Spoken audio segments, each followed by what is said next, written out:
Hi, I wanted to introduce you to my newest ruler, the double curvy ruler. What I really like about this ruler is not only does it have all the fantastic markings on it and the different guidelines, it also can make two different curves, circles or curves. You can have a 6-inch half circle or a 6-inch circle, or you can use it on the other side and do a 4-inch half circle and then flip it and do a 4-inch circle. I'm going to show you how to stitch out the circles, and then I'm also going to show you how to stitch out some clamshells doing this, and then I'll show you some different things that I've done with it. And I've also put a page next to the video where you can download some different designs that you might be able to do with this. So let me show you how we're going to start with this. First, let me bring up my bobbin thread.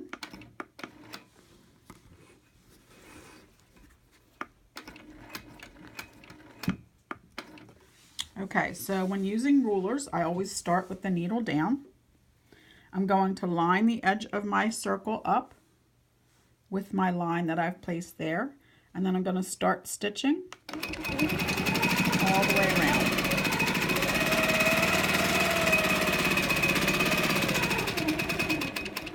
Once I get to that other line, I'm going to go ahead and turn the ruler around, line it back up, and then continue on around.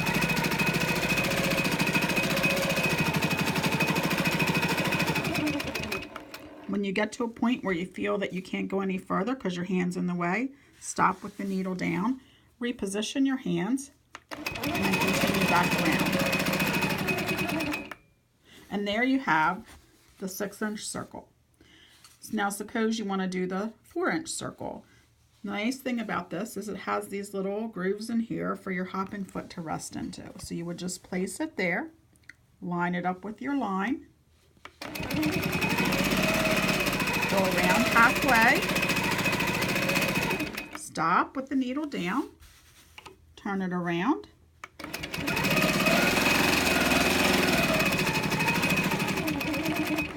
and come back the other way. And there you have it. You have two circles right there that you can do. Now let's move on to some clamshells. You could line your ruler up. I'm using the 4-inch side. Line it up with your line that you've drawn, and then just go right around. And the nice thing about it is it rests right in there into that groove. Then you can stop with your needle down, reposition your ruler,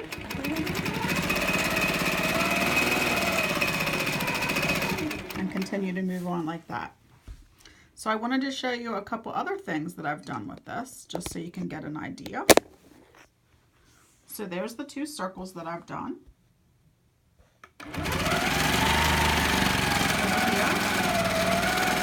Clamshells that I've done overlapping, and I've even done some fill work on them. Down here I've done a couple other different designs where I've just used the ruler coming in at different angles and used the markings on the rulers to help guide them. I've done the same thing in all of these, and these diagrams are on the page that I've left next to the video for you. So thanks for watching, and again, I hope that you'll enjoy using the double curvy ruler as much as I do. Thanks for watching.